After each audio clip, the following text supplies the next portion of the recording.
destiny.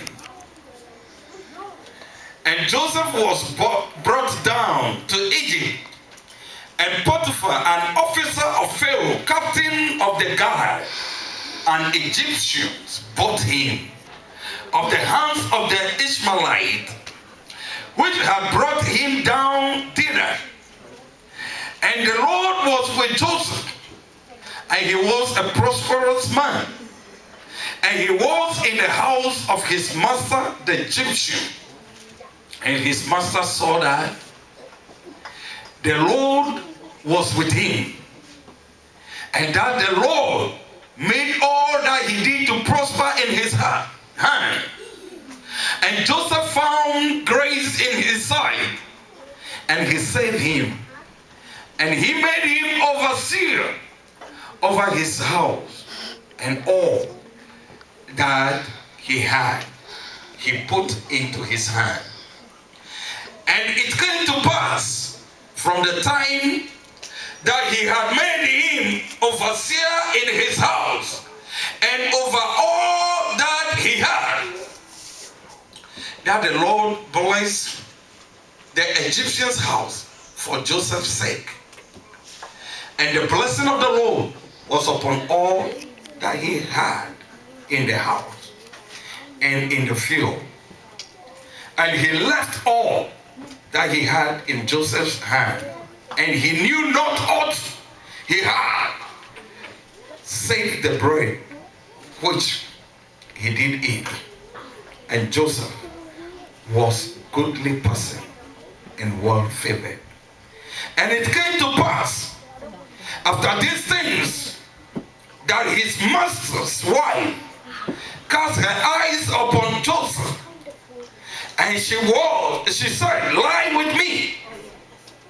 But he refused and said unto his master's wife, behold, my master wotteth not what is with me in the house, and he had committed all that he had to my hand.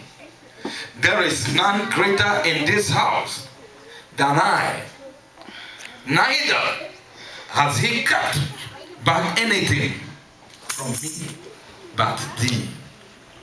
Because thou art his wife, how then can I do this great wickedness and sin against God?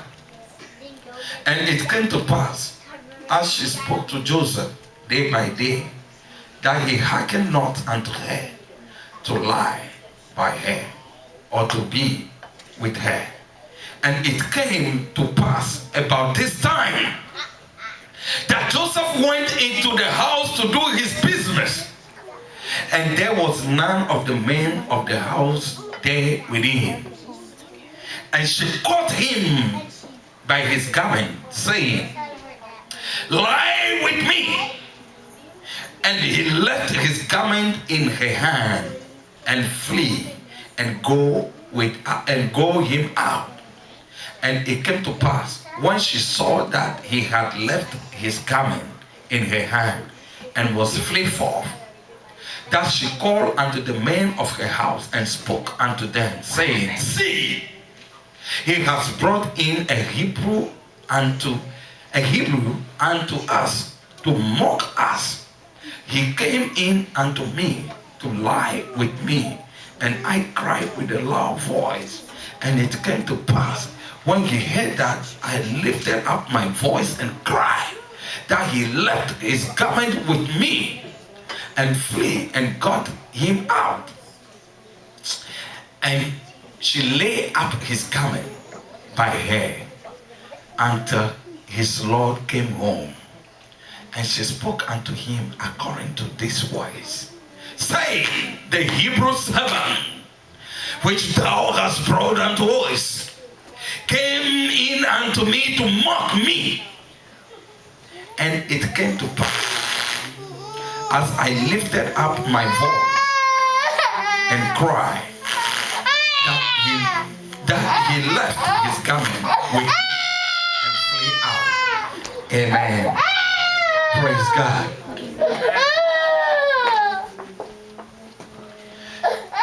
Beloveds, This afternoon, I brought to you a message from the Lord. Every road that leads a man into his destiny of success is always rough. Every good thing that comes to your life is always rough at the beginning. Yes. So God says to Zerubbabel, when he decided to rebuild the temple of God, he said, Zerubbabel, be strong. Do not despise the humble beginning of this temple, because the end shall be great. That meant there was a rough time that Zerubbabel was going through. There was an opposition, there was an attack, there was a resistance that the temple cannot be reconstructed. He was radical. But God appeared out of the blue and said, Zerubbabel, be strong. Yes. Beloveds in the Lord, there was a man known as Joseph, born into a covenant family. And Joseph was the chosen of the father, because Jacob paid a double price to get the mother, Rachel. He saved another 7 years extra to get a mother, because the Bible described Rachel as one of the most beautiful daughters of the father. Very attractive, cute, and unique. So the tradition did not permit the second born to get married before the first. So as Jacob could not get the second, he agreed to save for another 7 years. Say patient. Patient. Your father born you and give you the name patient. It's a prophetic name telling you that be patient in every step you take in life. Amen. Amen. Any haste decision that you take in life, you are acting contrary against the name. You got to be careful.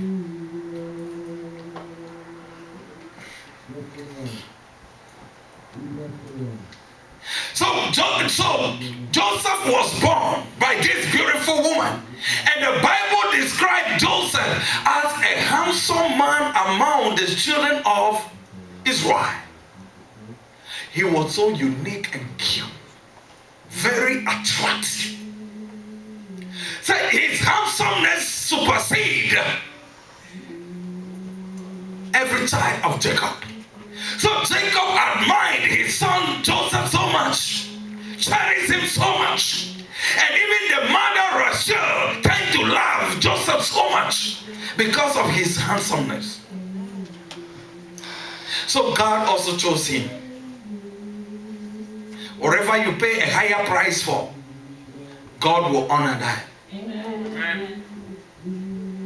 God chose Joseph and revealed to him, said, Joseph, I am going to make you great in your father's house. In your father's house, you will be the head.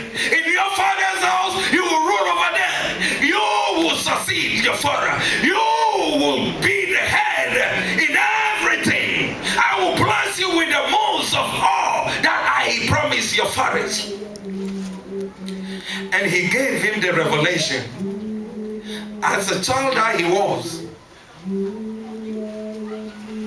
got up so impressed with the dream, enticed by the revelation, he shared it with his father. And even it had the heart of the father. And his brethren heard it. And it had them. So they decided to take a plan. So they perpetrated evil in their heart. How to eliminate, how to terminate Joseph out of the family. That he will not become the boss of the family, the head of the family. Reuben was the firstborn. Reuben also knew that he will be the head of the father's household. Why should be the 11th born to rule? He got so much upset. And this innocent boy was sent by the father to give them food and also watch over them their warfare in the wilderness. When they saw him, they said, that is a dreamer coming, people, let's kill him. They all agreed. But when the brother, Reuben, thought about how much their father loved him, he said to them, we should rather cast him into the pit. So Joseph was stripped down naked. I don't know how many times you were stripped down naked by your own family members, by your own colleagues, by your own friends, by your own peer mates, even in the church and outside the church. But I have one good news for you this afternoon, that somebody was thrown into the pit by his own blood brothers, naked, stripped naked. I don't know what they intend doing with his clothes. It was that who know. So as Joseph was in the pit, Reuben was thinking what to do to save his brother's life. So when they saw the Midianite passing by, Reuben said, let us rather sell him. Not good, Barbara. So they sold him out